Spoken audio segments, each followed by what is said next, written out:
Have you ever heard of the Peter Principle? I guarantee you can relate to this one. This is actually from a book published over 50 years ago by Laurence Peter and Raymond that basically states people are promoted for their current performance, not their demonstration of skills to be successful in the job they are being promoted to. It was written more as a satire on the realities of leadership hierarchies based on the research by Peter. And it's still one of the biggest problems that businesses face today. Someone called this out over 50 years ago, really as a joke, and yet this is still probably the biggest problem for leadership and management. And here's why. The point, the moral, the climax, conclusion of the story is that employees are promoted based on their success in previous jobs until they reach a level at which they are no longer competent, as skills in one job do not translate to another, so they keep moving up. The authors state the employees rise to a level of respective incompetence. So you're great at doing this job, awesome. We're going to promote you to a higher level, oftentimes managing a group of people who were doing that job you were good at, regardless of any skill, knowledge, ability to do this new job in managing people. And the reality is that the folks doing the promoting are most likely just as incompetent because they were promoted for their previous performance, not on their skills and knowledge to do their current work. You potentially have layer upon layer upon layer of incompetence, and no one is willing to admit their lack of knowledge or ability for fear of losing their place. So you're promoted to a completely different role, given no training on how to do that new role. There's no incentive to learn how to do that role because you're already in it. Matter of fact, there is a disincentive to seeking out training because then you'd have to admit that you don't know what the hell you're doing. The Peter Principle is often brought up in a joking way to identify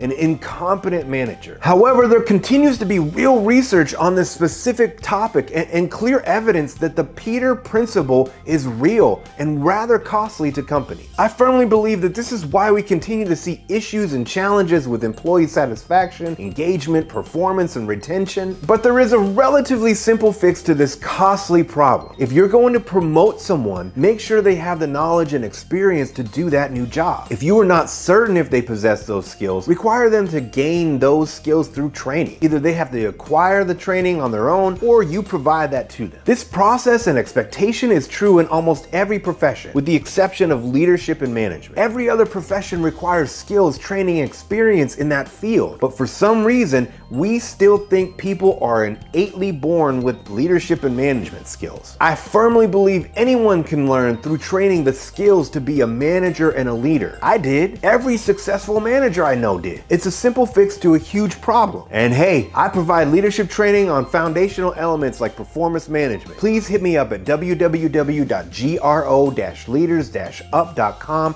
for a free consultation. Links are in the description.